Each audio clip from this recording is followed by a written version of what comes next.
যাতে ভালোভালো থাকে আর যাতে আমার না দৌড়াদৌড়ি করতে হয়। তোমার কাছে আমি ঋণী ছিলাম মা গো। সেই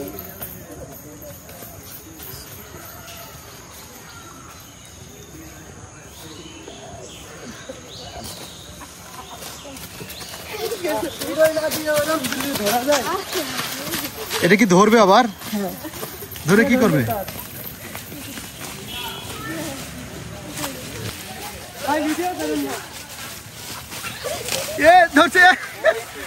শিশু আদ্যনি তাই মান্যত করিলাম যে মা গো আমার এই পুতনি যদি সুভালাবালি কাঠের ভিতর তো বেড়ে এসে আর কোনো আগাপিকা যদি না হয় তাহলে আমি এখানে একটা জানার বাদী জান ছেড়ে দেবো। তা আমি উদ্ধার পাইছি তাই মার আমি কৃপা করে দিয়ে গেলাম মা যিনি কোনো আগাপিকা না দেয়।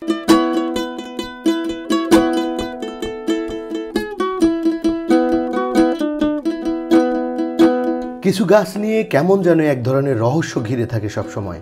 নাম শুনলেই কেমন জানি ভুতুড়ে অনুভূতি হয়। তেমনই একটি গাছ ঝিনাইদহ জেলার কালীগঞ্জ থানার বেথুরি মৌজায় অবস্থিত সুইতলা মল্লিকপুরের এই বট গাছ। এ ধরনের গাছগুলো হাজার বছরের বহু রহস্য ও অলৌকিক ঘটনার সাক্ষী হয়ে থাকে। এ বট গাছও ঠিক তেমনই অনেক অলৌকিক ঘটনার সাক্ষী। এ বটবৃক্ষ 2.8 একর জায়গা জুড়ে বিস্তৃত। এর উচ্চতা 250 থেকে 300 ফুট পর্যন্ত।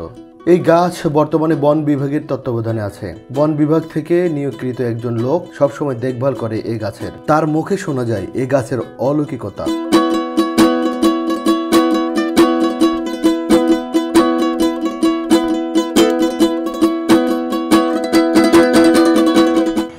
এই গাছ এবং পুরো এরিয়াটি এখন বন বিভাগের আন্ডারে। যেহেতু বন বিভাগ এটি সংরক্ষণ করছেন, তাই বন বিভাগ থেকে এখানে নিয়োজিত লোক রয়েছেন যিনি এই জায়গাটি দেখাশোনা করেন। আমরা এই বন বিভাগের একজন প্রতিনিধি হিসেবে পেয়েছি খালেক ভাইকে। আসসালামু আলাইকুম। ওয়ালাইকুম আসসালাম। কেমন আছেন? আল্লাহ পাক ডাকছে কোন রকম ভালো আর। এই বটবৃক্ষ যে বন বিভাগের আন্ডারে আছে এইটার পরিচালনার দায়িত্বে রয়েছে। হ্যাঁ। আপনার কাছে ছোট ছোট কয়েকটি প্রশ্ন করব, যদি উত্তর দিতেন। আমি জানতে চাই যে এই বিশাল বটবৃক্ষের মূল গাছটা কোথায় ছিল? মূল গাছটা ছিল আমরা এখানে দাঁড়াই, মানে এই জায়গাটাতে। হ্যাঁ, এখানে দাঁড়াই কথা বলছি। এই ট্যাগ জায়গাটা এখানে একটা কুয়ো ছিল, সেই কুয়োর ভিতর থেকে গাছটা উৎপত্তি। মানে কুয়া থেকে গাছের উৎপত্তি। একজন মুরব্বী ছিল এখানে, 125 বছর পাইছে। তা উনিও জানেন না যে গাছটা কোথায় ছিল। ওনার দাদু সাথে আসতো ছোটবেলায়, তো ওনার দাদু আর কি ওনাকে বলতো যে গাছের জায়গা কিন্তু এইটাই, এখানে কোনো গাছ নেই এখন বর্তমান। তবে চতুর্থ গাছ, তৃতীয় গাছ, মানে এইভাবে প্রজন্মের কেন্দ্র করে 5 নম্বর পর্যন্ত গাছ হয়েছে। তো এখন বর্তমান দ্বিতীয় গাছ, তৃতীয় গাছ, এর কোনো অংশধারী কোনো গাছ এখন নাই। একটা গাছ ছিল, থাকার পরিবর্তেও সেই গাছটার মেন ডাল যেটি সেটা ভেঙে পড়ে পচে নষ্ট হচ্ছে। এবং চতুর্থ গাছের থেকে 19টে গাছ পড়ে গেছে। এই গাছটা দূষিত অলৌকিত কাজের ভিতরে চলে যায়, যার পরিবর্তে এই গাছের ডাল আস্তে আস্তে মানুষের জমির পারে চলে যায়। কেউ কাটেন নাই ভয়তে। যদিও বা একজন কাটছিল, তার সন্তান মারা যাওয়ার পরে এই গাছে আর কেউ হাত দেয়। মালিকানা জমি সবই চলে যায় গাছের তলে, কিন্তু গাছ কেউ কাটে না। এখানে আর একটা জিনিস আমার জানার আছে, এখানে কোনো ভূতুরে ঘটনা আছে? ভূতের এটা আছে অলৌকিত ঘটনা। আপনারা আসছেন, দেখেন ক্যামেরার সামনে কোনো কিছু, কোনো পাখির পায়খানা, কুকুরের পায়খানা, কোনো কিছু পান কিনা দেখেন তো পাবেন না। পাবো না, এটা পাবেন, দেখা যাচ্ছে না। কারণ হচ্ছে যে এখানে অলৌকিত জায়গা, পবিত্র জায়গা। এখানে একটা অলৌকিক ঘটনাও আছে, যেটা আপনি বলেছেন যে এই গাছটা আস্তে আস্তে জমিগুলো ছিল মালিকানা, সেগুলো গ্রাস করছিল, কিন্তু সেটা কেউ কাটতে গেলে তার ক্ষতি হতো। সেই জন্য ভয়তো কাটে না। এখন হয়তো গাছ একটু কম হয়েছে, এখনো হয়, কিন্তু এই গাছগুলো কাটা যাবে না। আমি যেখানে ডিউটি করি যে আমি একটা ডাল কাটবো, আমি পারবো না, আমি কাটতে পারবো না। যদিও বলে তা আমার জীবনকে বাঁচাই রেখে আমি তা কাটতে পারবো না। আমার জীবনকে বাঁচাতে হবে, আমি যতদিন থাকি। বুঝতে পারছি, আপনার এই গাছটা কাটতে গেলে হয়তো আপনার একটা ক্ষতি হতে পারে, তাই না?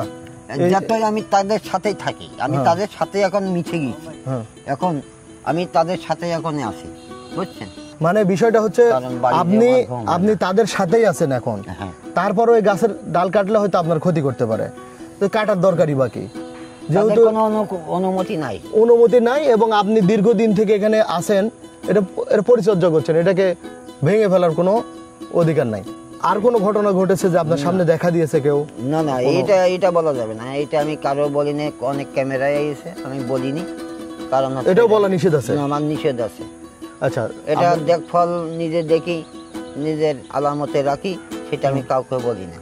আচ্ছা, তার মানে আপনার সাথে দেখা দিল সেটা আপনি বলতে চাচ্ছেন? আমার জন্ম যে 10 মাস 10 দিন রেখেছেন পেটে, তার কাছে এগুলি কথা ধরে দেওয়া সম্ভব হয়, কিন্তু তাও বলা যায় না। ঠিক আছে, বলতে হবে না।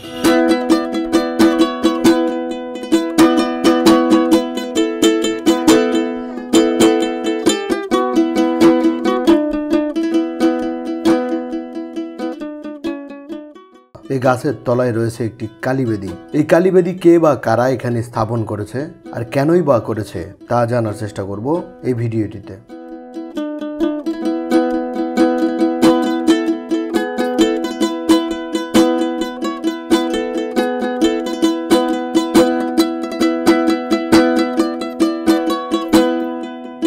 এখানে এই কালীবেদী হওয়ার কারণটা এটাই যে উনি গাছে পুজো টুজো করতো, ওই আমল থেকেই করে আসতেন। মানে ওই আমল থেকে এই বেদিটা ছিল। এই বেদিটা এরম ছিল না, হয়তো বাধা হয়েছে, কয়েকটা নিট ছিল, কিন্তু এটা করা হয়েছে রাত্রে বেলায়, বৃষ্টি সারা রাত, সেই অবস্থায় মানে যারা এই শিবার লোক তারা আর কি ওই কাগজ টাঙাই এই যে একে রাত্রে ওরা করে চলে যায়। কিন্তু ওই সময়টা করা হয়ে গেছে, কিছু কি করার নাই, কিচ্ছু করার নাই, কারণ এই ভাঙতে গেলে দোষ।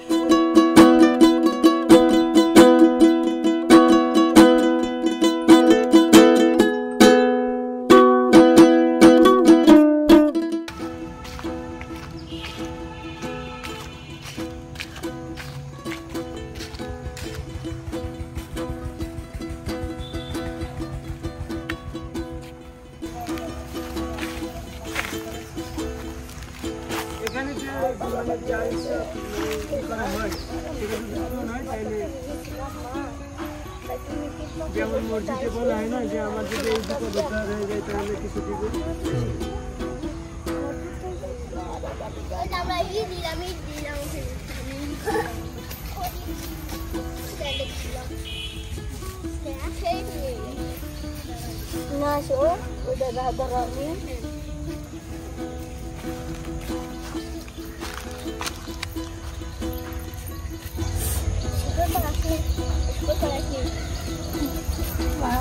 যাতে ভালোভালো থাকে, আদাটা আমার না দৌড়াদৌড়ি করতে হয়। তোমার কাছে আমি ঋণী ছিলাম মা গো। সেই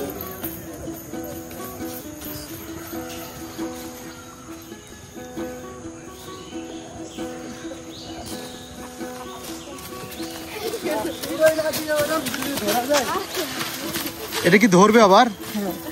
ধরে কি করবে?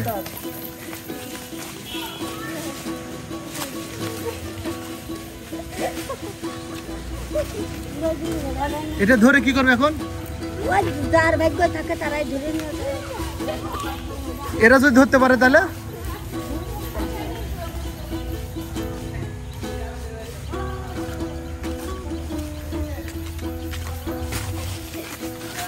ধরতে পারে নাই। আরে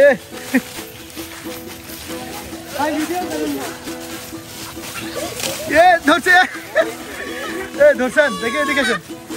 আপনার অনুভূতি কেমন? ধরছেন যে এটা কি করবেন? দাঁড়ান না, কি করবেন?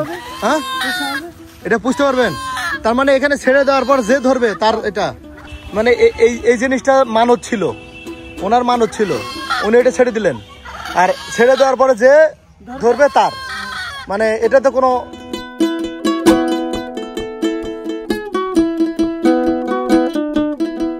এখানে এটা ছেড়ে দেওয়ার মূল কারণটা কি হতে পারে একটু বলুন? ওনার পুতনির হচ্ছে শরীর খারাপ ছিল, হ্যাঁ অসুস্থ, যে যদি সুস্থ হয়ে যায় তাহলে একটা মুরগি দেবে। হ্যাঁ, এখন সুস্থ হয়ে গেছে তাই এটা আর কি দান করছে। আচ্ছা, এই জন্য মান হচ্ছিল, এই জন্য ছেড়ে দিল। এখন আপনি ধরে নিলেন, ওনার আফসোস নাই।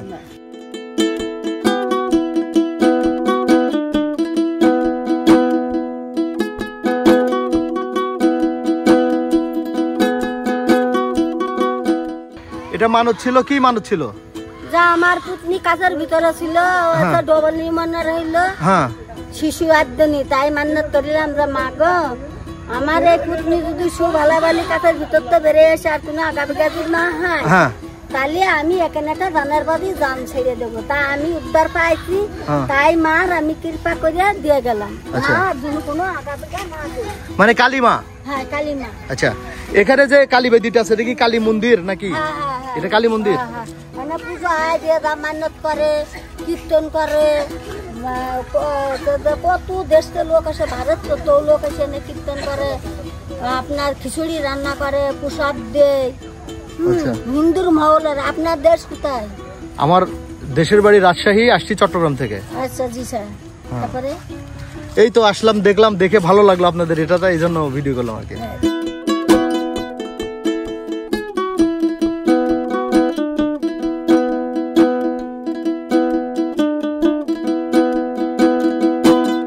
দর্শক এখানে একটা জিনিস আমি বলে রাখি, প্রত্যেকটা ধর্মের গুরু আছে, দেবতা আছে, অলি আছে, আল্লাহ আছে, সবই আছে। আমাদের যেমন আমরা মুসলিম ধর্মের আল্লাহ নবীকে বিশ্বাস করি, ঠিক তেমনি হিন্দু ধর্মের যারা তারা এই দেবদেবতা বিশ্বাস করে। এই বেদি হচ্ছে কালী বেদি, তাদের একজন দেবী মা, তার বেদি, একটা সম্মানীয় জায়গা তাদের ধর্ম থেকে। অনেককে এসে দেখা যায় এই বেদিতে উঠে লাফালাফি করে, যেটা সনাতন ধর্মাবলম্বীদের কাছে খুবই খারাপ লাগার বিষয়। তাই আপনারা যদি এখানে আসেন অবশ্যই এই জিনিসটা খেয়াল রাখবেন যেন এই বেদিতে উঠে লাফালাফি না করেন, কারণ যে যার ধর্ম নিয়ে আছে তাকে তার ধর্ম নিয়ে থাকতে দেওয়া উচিত।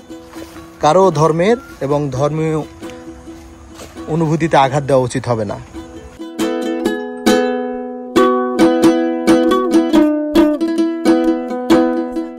বন্ধুরা কেমন লেগেছে এই ভিডিও অবশ্যই কমেন্ট করে জানাবেন। ভালো লাগলে শেয়ার করে আরেকজনকে দেখার সুযোগ করে দেবেন। আল্লাহ হাফেজ।